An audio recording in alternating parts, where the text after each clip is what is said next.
Hi, everyone. This is Kirsten Murphy. I'm Executive Director of the Vermont Developmental Disabilities Council. And probably more to the point, for this video, I'm the President of the Board of Directors of NACDD. This is the second of two videos that the board asked that we make to provide information to the network about the set of bylaws that the board is recommending to the Assembly for adoption at a special vote of the Assembly. The first video focused on the process that we undertook with lots of different eyes on to develop this cleaner, more consistent, more professional set of bylaws. This video is just a straight walkthrough of each section of the bylaws and what it says of the new bylaws. And I also try to notice where significant significant have been put into the revised bylaws. A few things to just say out loud. One, I recognize that these videos are a little bit homemade. I'm hoping they do the trick. I felt it was important to provide a walkthrough because bylaws are by nature kind of technical and hard to read. So for members of our network that might find it easier to watch a recording or listen to a recording, that's what we're trying to provide here. It's not strictly in plain language, but it is meant to break things down and make them a little easier to understand. Second thing to say, in creating this video, we are not in any way trying to signal an expectation that everyone in the network would have an interest in wanting to know this level of detail. I think most people will not, and will be fine without that knowledge. But in full transparency, we wanted to make sure that for folks that wanted this level of detail, it is absolutely available to you and available in more than one format. And third is just to acknowledge again, as I said in the first video, we are well aware that at this time, when our network is struggling with a lot of things in our current political landscape, we know that your bandwidth for day-to-day governance issues is probably not great. But in the absence of, having clear information about what our network is going to look like in the next few months, we're just continuing to do the work. So we're putting forward this revised set of bylaws because it's something we've been intending to do for a long time. With that said, I'm going to share my screen. The slides are also available to you as a PDF if you prefer that format to just read through the slides.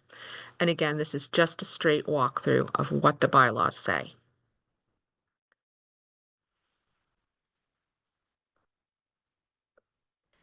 The bylaws are broken up into 15 sections called articles.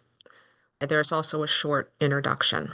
We're going to talk about that introduction. It's called a preamble, and the first 3 sections together, and then we're going to talk about sections 4 and 5 together because those have to do with one of the 2 bodies that govern NACDD. These section 4 and 5 have to do with the Assembly, which is the body of all 56 councils. Then sections 6, 7, and 8, which are kind of the heart of the bylaws, we will take together. Those are all related to the second governing entity, which is the Board of Directors itself. And then we will talk very briefly about sections 9 through 15, which have various sort of business items that are typically built into bylaws. All right, so the introduction and sections 1 through 3.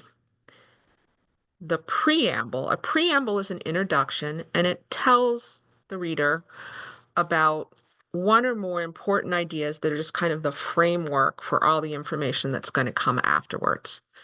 So we shortened the preamble quite a lot in this set of revisions, And it simply says the National Association of Councils on Developmental Disabilities is a membership corporation. That's the key phrase. We are a membership corporation. That sets us apart from other types of corporations. And it serves the state and territorial councils on developmental disabilities. NACDD is driven by the priorities of its member councils. So again, it's the type of nonprofit corporation that is responsive to a set of members. Section 1 sets out the name of the organization, and then added here was stating the primary place of business, the main place of business for NACDD, which is, of course, Washington, D.C. And then we also added a clause recognizing that in a more mobile world, people may work from a lot of different locations very effectively. So if NACDD wish to have other office locations in the future, that is noted that that's permissible in the bylaws. Okay, now the yellow star means this is one of the 3 most important slides in this deck. It sets out the purpose of NACDD. And in fact, this section did not change from the current set of bylaws to this recommended new set. NACDD represents the varied interests of the state and territorial councils. We all have slightly different interests, but NACDD tries to balance that out and represent, on the whole, what is in the best interest of our councils. It assists councils in their primary statutory or their duty under the law, under the DD Act. So it assists us in carrying out the DD Act. And finally, it serves as the national voice for councils on developmental disabilities. So our collective power, our collective voice. And then finally, there is a section or article about accessibility. It says that NACDD is committed to diversity, inclusion, and accessibility, as all our councils are required to be under the DD Act, and that NACDD will ensure that its policies, practices, and procedures are consistent with, follow the law, or exceed the legal responsibilities that we have that are set out in federal legislation and guidance around diversity, inclusion, and accessibility. So this is a good example of a place where we actually shortened what was in the bylaws. There was a bit more language around this. Bylaws are by nature hard to change. Notice that we can't change these bylaws without the assembly voting and 2/3 majority. So pretty overwhelming decision by the whole collective of the membership. So flexibility is a little easier to have when you adopt policies or procedures. What we're attempting to do here is just state the clear and important principles in the bylaws, and then the board will take the language that was removed in this section, we will probably expand upon it, and adopt that as a policy for NACDD, making it a little bit more nimble, a little bit more open to updating should we in the future need to do that. But that doesn't mean that we're really changing our position in any way on our commitment to accessibility, diversity, and inclusion. And that's why this clause remains here. Okay, the next 2 sections talk about the assembly. They start with a couple definitions. Member council means a council that has paid its annual dues. You can be a council, but to be a member council of NACDD, the expectation is that you will pay your dues. That is not new. And the assembly is defined as the body, the collection of all the member councils. All of this is not changed from the current bylaws. Each member of the assembly gets 1 vote. Member councils participate in the assembly through a representative. So a council could decide their executive director represents them. They could decide their council chair represents them. They could send a staff member to a virtual or in-person meeting. Member councils provide support and funding for their representatives. So if somebody has to attend a meeting, it is the council that supports getting someone to the meeting.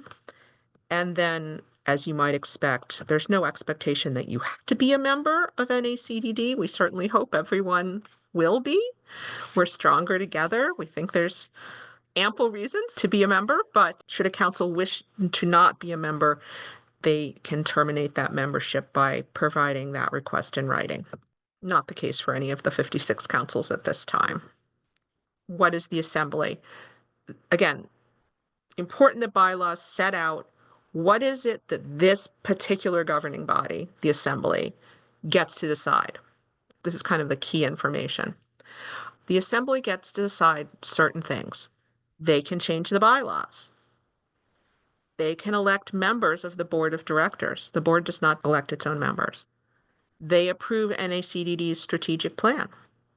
It's the assembly that approves recommendations should NACDD find itself in having an opportunity to make recommendations around the reauthorization of the federal DD Act. As you know, that act has not been reauthorized since 2000, nor is there any plan to open it up for that conversation. But at some point in the future, that will probably happen. NACDD will undoubtedly make recommendations, critically important recommendations, and it is the assembly that votes on those recommendations. The assembly may elect members of the nominations committee. That'll be discussed in more detail later in the bylaws. And then finally, they approve the formula that sets members' dues. So there was some additional language here around how to handle a council who, for whatever reason, has not paid its dues. Now, that could be any variety of reasons. It could be that a council doesn't want to be a member, okay? But it could also be something that's happened fiscally in that state or territory. So some of us who are older or been around longer will remember when Puerto Rico was in bankruptcy. So we want some flexibility to be compassionate and thoughtful around the various reasons why some council might not have paid its dues. And that's, again, a detail better handled in policy. So it was pulled out of the bylaws, and we will work as a board to put it into policy. Section 5 talks about assembly meetings. Any member council can attend, and meetings have to be posted 30 days in advance. There are two types of meetings. You'll see this is also true for the board. There is the annual meeting where dues and elections and other things are brought up. That's typically in July. And then there may be special meetings. And special meetings can be called either by the board of directors or by 25% of the member councils. It's a special meeting that we're calling in order to vote on these bylaws. Bylaws typically explain what a quorum will be for any body to take a vote. It's the number of people who have to be there in order for it to really be a meeting and in order for there to be a vote of any kind. For the assembly, a quorum is 50% of the member councils, so half. And then again, it says each member gets one vote. It provides for the possibility that member councils can either vote by sending a representative to the assembly meeting, which could be virtual, or by submitting a written proxy. So that's very helpful because it's sometimes not possible to get someone even to a virtual meeting. So there is a provision for voting by a written ballot or proxy. And assembly meeting minutes need to be circulated within 10 days. Again, there were some details we removed from this section around what to do in the case of a council that has not paid its dues. Again, that's going to belong in policy. That concludes the assembly section. Now we have section 6. So section 6 is the heart of the bylaws. It is very long, so long that I've broken it down into different pieces. And these don't completely follow in the order they appear in the bylaws, but I think this order makes more sense. All right. Who can be on the board? There are 11 directors. A director just means a member of the board, a member of the board of directors, right? And there are also 2 members who are ex officio members. That's a fancy Latin term that means by virtue of their office. They have an office so important to the organization that they are also members of the board, although they are non-voting members of the board. And those 2 people are the NACDD executive director and the immediate past president of the board, if that person is willing to continue to attend meetings and serve in that way. That provides some continuity, important historical information. I know it's been very helpful to me as board president to have the Illinois director, Kim, continue to participate. Directors must all come from different councils. So I'm going to randomly select a state. Iowa cannot have its executive director and its council chair simultaneously serving on the NACDD board of directors. This helps us ensure greater geographic diversity. None of this is new. This is in the existing bylaws. A director can be either a council staff member, whether that's the executive director or a different staff member, or it can be a member of the council. So one of the public board members that's appointed by their governor. And to be eligible to sit on the board, either a council staff member or its council member has to have been serving in that capacity at their state or territorial council for at least 2 years and continue to stay in some way in a role at their council. So a staff member who, if they were a board member, they would also be stepping off of the board. So you need to continue to stay part of your local council. Board members are elected by majority vote at the annual assembly meeting. And then terms of office just means how long can you hold that membership on the board. Board members serve for 2-year terms, and they can serve up to 4 of those in a row. A board member can serve for a couple years, and then they have to be reelected. And they can do that up to 4 times or for a total of 8 years. An officer is one of the 4 kind of leaders of the board: the president, vice president, treasurer, and secretary. A single individual cannot serve in that officer position for more than 4 years. So I'm on my 2nd year as board president. I can't do that for more than 4 years in a row. And then terms begin on October 1st, which makes everything line up with the fiscal year that we're used to using because we're all on that kind of federal cycle. There were no major changes in this section.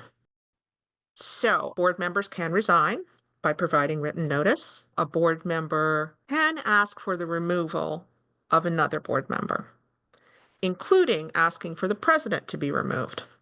But we set the bar quite high for that. It takes a 2/3 vote of the board to make that removal of someone happen. Actually, there was some provision for removal in the old bylaws. We spent some time working out more details around this process, but ultimately decided that those details belong in policy. We're simply putting into the bylaws this possibility that someone could be removed. Obviously, that would be very rare and unusual, and for something serious like breaking confidentiality. And we set the bar quite high. It's a 2/3 majority. It's one of the few places where the board needs more than just a simple majority of half. It has to be 2/3. We are commanded in the bylaws as a board to adopt policies that outline this process.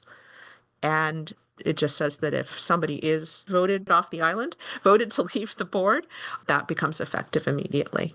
Again, a very serious, rare situation, but something that most bylaws have some kind of plan around that possibility. Okay, and continuing with who does what on the board and who serves, the president is no longer able to serve. The vice president immediately becomes the president.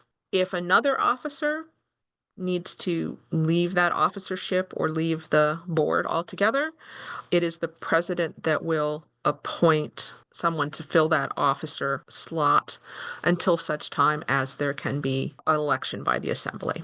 If there's any vacancy on the board, say Texas had a seat on the board, their executive director was on the board and they had to step off and there was suddenly an open seat, only the nominating committee can recommend a new member, and only the assembly by a special meeting can hold a vote to put a new member into that open slot. So there is no process outside of using the nomination committee for that to fill a slot on the board. Okay, again, the big yellow star. This is one of the very important slides. Just like we did with the assembly, There's a section here that says, what are the powers and duties of the board? What are the things they can do? And this is broader than what the assembly does. The board has the power to govern NACDD, including adopting an annual budget, which is something we always do. And the board and its members have a duty to act in the best interest of NACDD. That might not be in the best interest of one of our particular councils, but I cannot put the interests of Vermont, my council, ahead of the best interest of NACDD. As a board member in that capacity, I'm always putting forward NACDD's best interests. The board has the job of appointing chairs of standing committees and also special committees. That'll be treated a little bit later, what those are. Very important role, the board selects, oversees, and annually evaluates the executive director. Not all staff. The rest of the staff, that's the executive director's job. But the board is the entity that helps manage and evaluate and frankly support our executive director. We all saw that clearly in the process that we went through as the board worked with a search committee and eventually was fortunate enough to hire Jill Jacobs. All right, continuing with powers and duties of the board. Number 5, the board sets policies and procedures, either ones that impact how the board does its business, so how the board carries out something like removing a member, or policies that are sufficiently broad that they impact NACDD as a whole. So there are plenty of policies and procedures that staff come up with and manage through operations manuals and other things like that. Some of the big picture policies, it is the board's duty to review and adopt those. Number 6, this is new. The board approves any expenditure by NACDD that is larger than $75,000 a year and or commits NACDD to a term longer than 2 years. So that would be like a lease that's 3 years. Even if it was less than $75,000 a year, the board would still need to look at it. This is connected to the board's financial responsibility or fiduciary responsibility, and it's pretty typical in bylaws for boards to set a line above which a commitment of money or money over time is sufficiently big that the board wants to have a chance to review that commitment. It's not saying that the board decides, say, who would get that contract. That's up to the executive director. But it's the size and whether the organization is in a strong enough financial position to take on that particular obligation to spend money. That wasn't in place before, and in fact, there were some fairly significant commitments that happened outside of board review, and that makes it more difficult for the board to be good stewards of NACDD's money. So a lot of issues have now been resolved, but we don't want to see issues like that in the future. 7th and last is the power to merge NACDD with another organization or to dissolve NACDD, say it's going out of business. Now, again, that is not something we anticipate happening.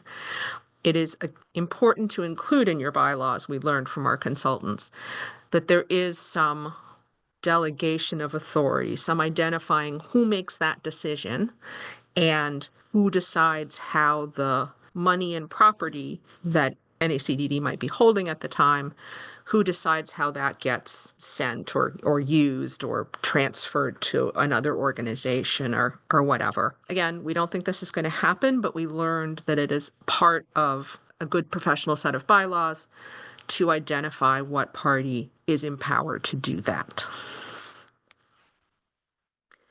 There are also limits to the powers and duties, and these are spelled out. They're kind of saying that the flip side of the duties of the assembly. Remember, we went through here's the things the assembly can decide. But just to make sure it was real clear, the bylaws also say These are some things the board cannot do. Why? Because those things are the assembly's job.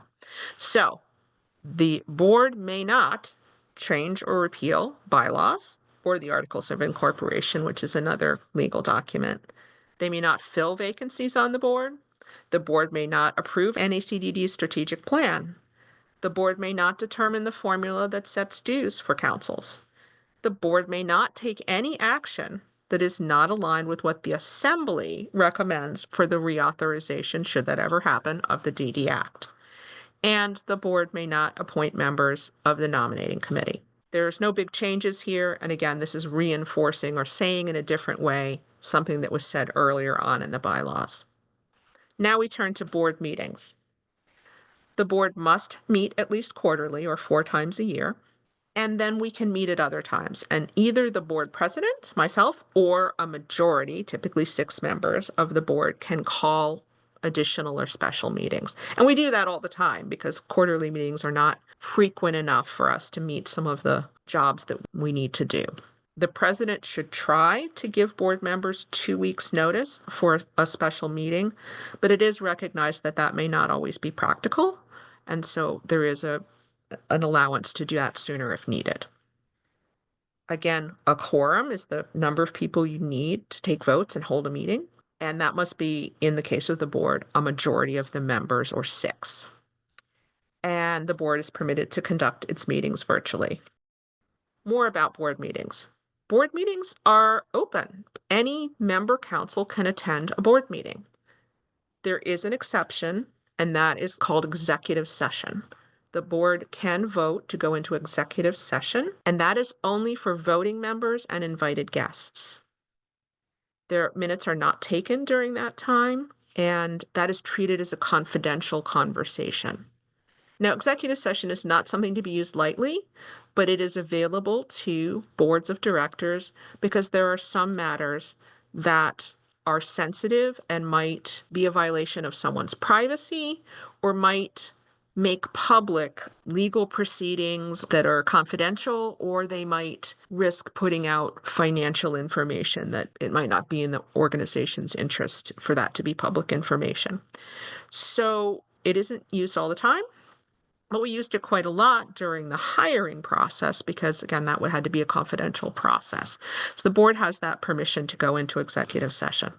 But at other times, member councils are welcome to come to board meetings. There isn't a guarantee that member councils will have an opportunity to speak at a board meeting. That's at the discretion of the president or whoever is presiding, running the meeting. Sometimes we've offered that as an opportunity. Sometimes we haven't had room in the agenda to make that happen. And then people who are not on the board obviously do not vote at board meetings. No big changes here. Then I'm going to run through these next 4 slides very quickly. There are 4 officers for the board, and their job description is written into the bylaws, essentially. So that's the president, vice president, treasurer, and secretary. The president is the official representative of NACDD. The president calls and runs board meetings and also assembly meetings. Works with the executive director to develop the agenda for meetings. Signs legal documents on behalf of the corporation of NACDD. And interestingly, it's written right here, this is a very important job, is make sure that there is an orientation for new members. The vice president serves as the president if the president's not available. May be assigned special duties, chairs the audit committee, and becomes the president, again, this was said earlier, if the president can no longer serve until a new president can be elected by the assembly. The treasurer collaborates with NACDD staff to set up accounts to hold NACDD's funds, its money, reports on the financial status of the organization, works with the executive director to track that money is being spent in a way that lines up with the budget that the board passed or adopted, and also serves as the chair of the finance committee. And then the secretary works with staff to oversee making sure that meeting notices are sent out properly, writes minutes for meetings, receives and counts proxy votes. We talked about that under the assembly section. oversees any reports required by statute. I'm not aware of any at this time, and makes sure that a quorum is present both at board meetings and at assemblies. All right, so sections 7 through 9 talk about committees.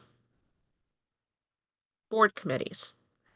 There are two types of board committees. There are standing committees, of which there are 5. And then there can be special committees. These are sometimes called ad hoc committees. Again, fancy Latin term that just means for this particular situation.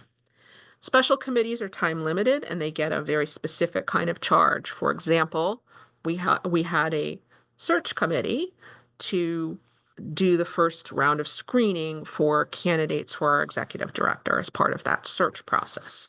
The board appoints the chairs of 3 of the standing committees, that is member services, public policy, and what we are now calling the Committee on Leaders with Lived Experience. The 2 other standing committees, finance and audit, the bylaws already say who the chair of those committees are. So finance, it's the treasurer, audit, it's the vice president of the board. Committee chairs then can go ahead and appoint their committee members and a vice chair.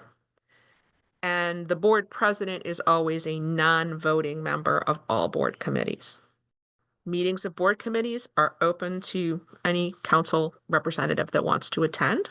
Non-voting members of a board committee can participate, but that's at the discretion of the chair, however they want to run that. Most committee decisions are made by consensus. We kind of point that out in the bylaws. But if there is a vote, then only who are actually members of that committee can vote.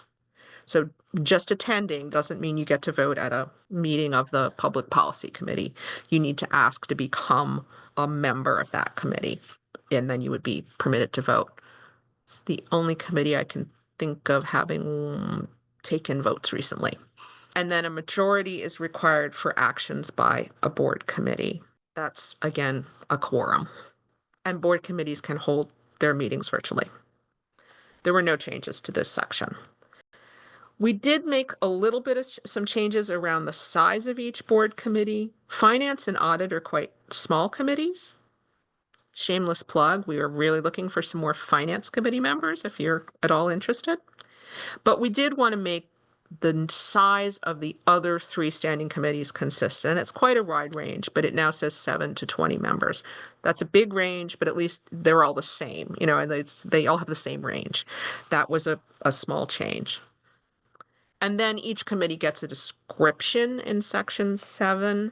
I am not going to go through those descriptions. They have not changed for 4 of the standing committees. The 5th, the Committee on Leaders with Lived Experience, did change, so I'm sharing that description here for you. It says that the majority of members must be individuals who have a developmental disability. It has a new name. That was a change. The job of this committee is to help member councils support self-advocacy. And this means helping people to speak up for themselves and protect their rights. And this committee will share ideas, make recommendations, and work with NACDD and the Office of Intellectual and Developmental Disabilities. You can find the descriptions of the other 4 standing committees, which again have not changed. Those descriptions are posted on NACDD's website on the page that talks about board members. It has a list of the committees and their description. I wanted to comment also on the Public Policy Committee because of something that was brought to my attention. So the duties of this committee are not changed, and the language describing the committee is not changed. It considers DD Act and other public policy priorities. It recommends public policy positions to the board, and it advises the board on a recommended public policy/legislative agenda each year. I think right now we're calling that document the public policy priorities. So this, again, has not changed, but what has changed is we brought some clarity to the fact that setting public policy priorities flows through this committee, through the Public Policy Committee, and to the board, and not to the assembly. The bylaws that we're currently operating under and hoping to replace are confusing on this point because they vest both bodies with what in the assembly side is some fairly vague language about the assembly's input in public policy matters. So what we kept in the assembly side was that body's authority to adopt recommendations that NACDD might make regarding the DD Act if it's reauthorized at some point. That seemed like the kind of big picture event that the whole membership should participate in. What we pulled out of that section was some vague language about general public policy advice. And here's why. Because as we've noticed, the assembly it's not the most nimble body that governs NACDD. It takes a lot to pull together an assembly meeting, to get a quorum in place, etc. So it's not a body that can turn around quickly.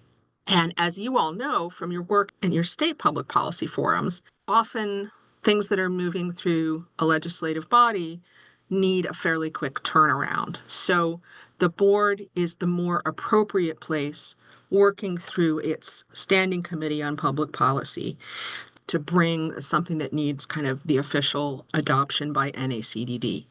So that is what's changed here, is really a clarification that the public policy priorities and sometimes some positions that we might take, like if we're signing on to an important position statement, sometimes those are matters that come to the board of directors and not to the assembly. But the assembly retains the advisory role and voting on recommendations regarding any changes to the DD Act should those come up. So I just wanted to add that information to make sure that we were being complete in our presentation. Thank you. Section 8 talks about the nominations committee.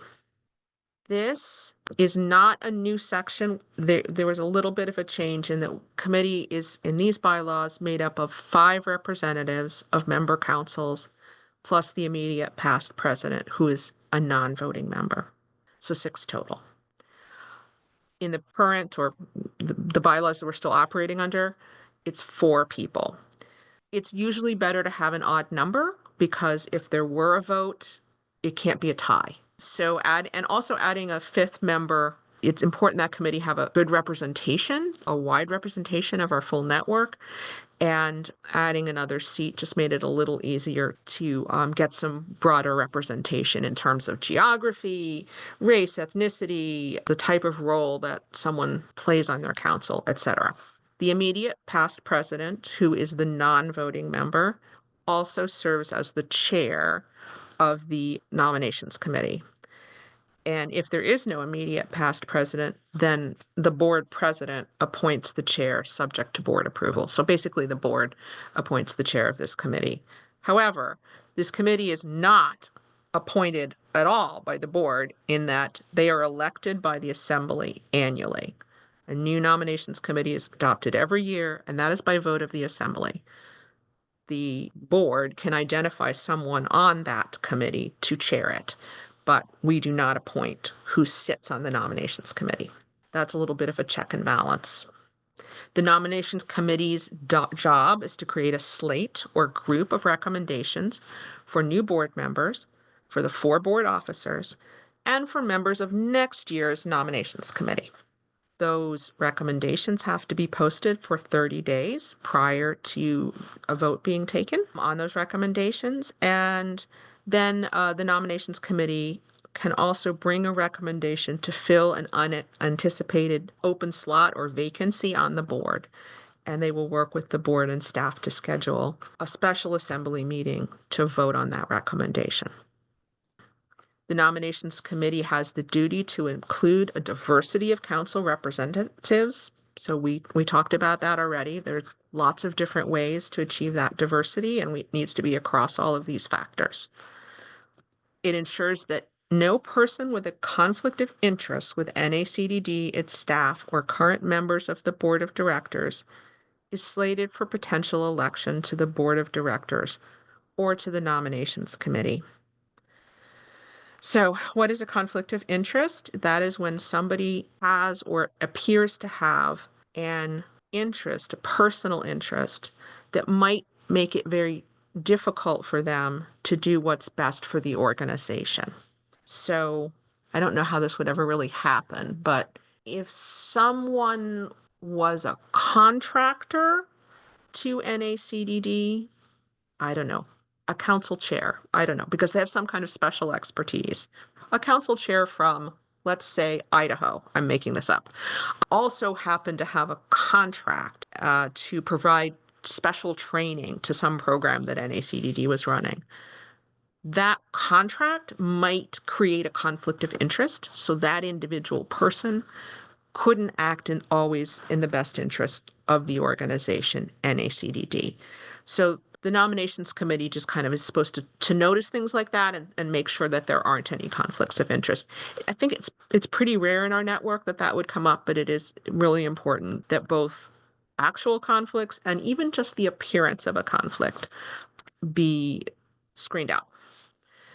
Members of the nominations committee may not put forward the name of somebody representing their own council. So the executive director of South Dakota, who serves on the nominations committee, I'm making this up, cannot be the person to say, hey, nominations committee, I really want the council chair from, what did I say, South Dakota? South Dakota, but whatever that state was. They can't put that name forward. Again, no major changes here. Now we're going to fly through the remaining details. And these are just business components. One thing we did was talk with our consultant on board governance and use a checklist to go through with sort of, this are all the things that bylaws need to have in them typically. And we went through that checklist and made sure that we attended to having all of those parts. So there is a section 9 that just talks about the executive director and what their role is in the organization. They are hired, report to, and serve at the pleasure of the board of directors. They are also a non-voting member of the board. And then they have huge responsibilities, which are summarized in this last section. They're responsible for financial matters, staff operations, functions in fulfillment of the strategic plan. So making the strategic plan happen, representing NACDD in official capacities, executing contractual agreements, and on behalf of NACDD. The only change here was that when we undertook the search for our new executive director, at that time the board chose to change the title from chief executive officer just to executive director. I think that's because it's just more consistent with what we're used to across our network. All the councils use that term executive director for their top staff member. There is a section on corporate records, 10. This has to do with documents that belong to NACDD and that NACDD needs to keep so it has good record keeping. We shortened this section. It says that board members and executive directors, not anybody, but board members or executive directors of one of the state or territorial councils can request an opportunity to look at some record that NACDD holds. They need to do that in writing at least 10 days in advance, and they need to explain the specific reason why that request is being made. It has to have a proper purpose. Now, this is again a good example where that's not defined in the bylaws what a proper purpose is. So the board will need to do some work to create a policy that explains what that is.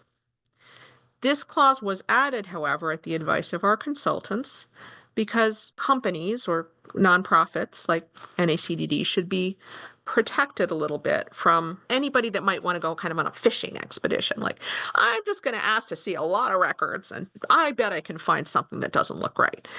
I don't know that anybody in our network would do that, but it's normal in this section of the bylaws to protect the organization a little bit from that happening. So you have to have a proper purpose.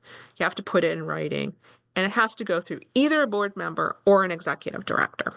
Original records cannot leave the office. That was not new. And if there's a cost involved, like copying, it is the entity that's requested the record that needs to pay for that.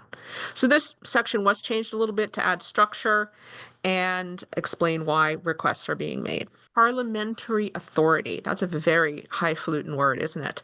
That just means the way the board runs its meetings. And no change here. The board will use Robert's Rules of Order, which I think a lot of councils also use for how they conduct their meetings. Not a change here. We name in bylaw what the fiscal cycle or fiscal year is. So for financial reporting reasons, it is the federal fiscal year, which makes sense because we're all using federal money. And that runs from October 1st through September 30th. Indemnification.